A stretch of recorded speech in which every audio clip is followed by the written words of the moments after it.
My Lords, I'd like to congratulate the Noble Lord Hollick on his opening speech, which was very good, and also to his committee for this report, which was extremely interesting. If it's going to have an impact, who watches the watchdogs, then we do here in this House, in your Lordship's House, have a responsibility to hold those watchdogs to account. This report highlights a lot of challenges, but I think the main challenge, the key challenge for the new government is that to ensure that real change actually happens. It's very easy to produce a report, well, not easy, but we produce reports and then they're often ignored. And as the Institute for Government says about the infected blood scandal, past inquiries, including the high-profile Mid-Staffs inquiry, have put forward similar recommendations on culture, candour and patient safety. These have not, however, resulted in change.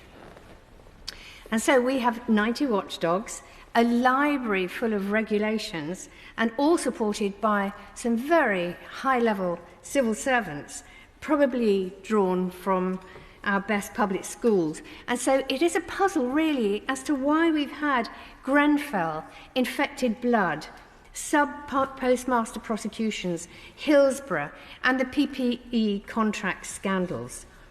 It seems that here in this country, ordinary people can die, but those who are responsible never get jail time. And ordinary people can lose everything, but have to wait decades for compensation, while the CEOs enjoy bonus payments, retirement checks, and never have to worry about paying the money back. And it seems that ordinary people take a pay cut for years, but the profits for energy companies stay excessively high. And why do the shareholders of water companies get billions in dividends, while those of us paying the bills get to pay the interest on their debts? If you want to know why Britain has more billionaires than ever before, but collapsing public services, it's because many modern fortunes have been built on regulatory capture, privatised services, and a system of corruption designed to separate taxpayers and bill payers from their money.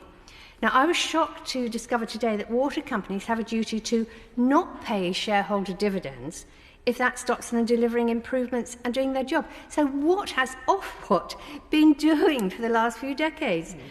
And why does this government think that that's going to suddenly change if they leave Ofwat in charge? This report examines the many and varied reasons why watchdogs are failing, but I would like to focus on the two that the proposed watchdog of the watchdogs is seeking to address. First, there's regulatory capture. The water industry is riven with revolving doors as Ofwat is joined by water company bosses and water companies co-opt ex-Ofwat chiefs.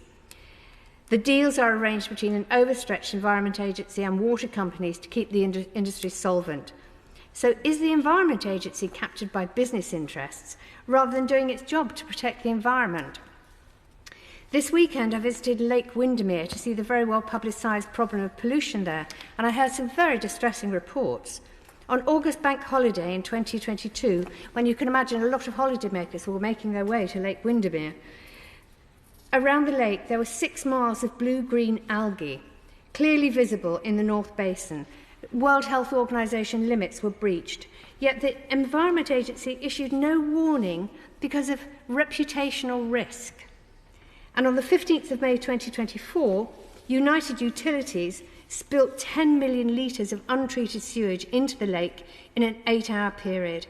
Again, the Environment Agency response was inadequate.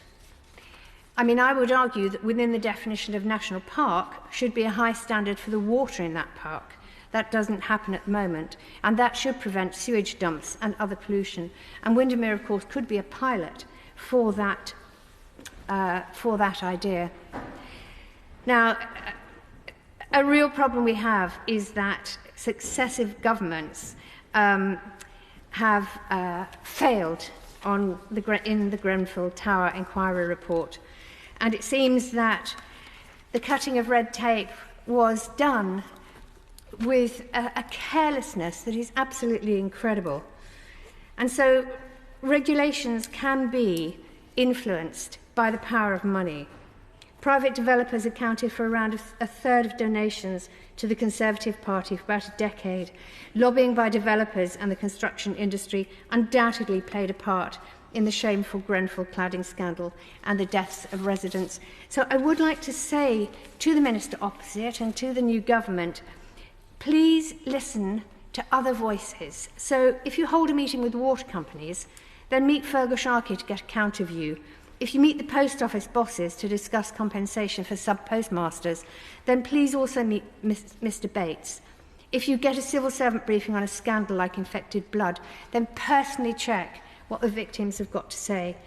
You have to listen to other voices. It won't make for an easier life, but it will make for wiser decisions.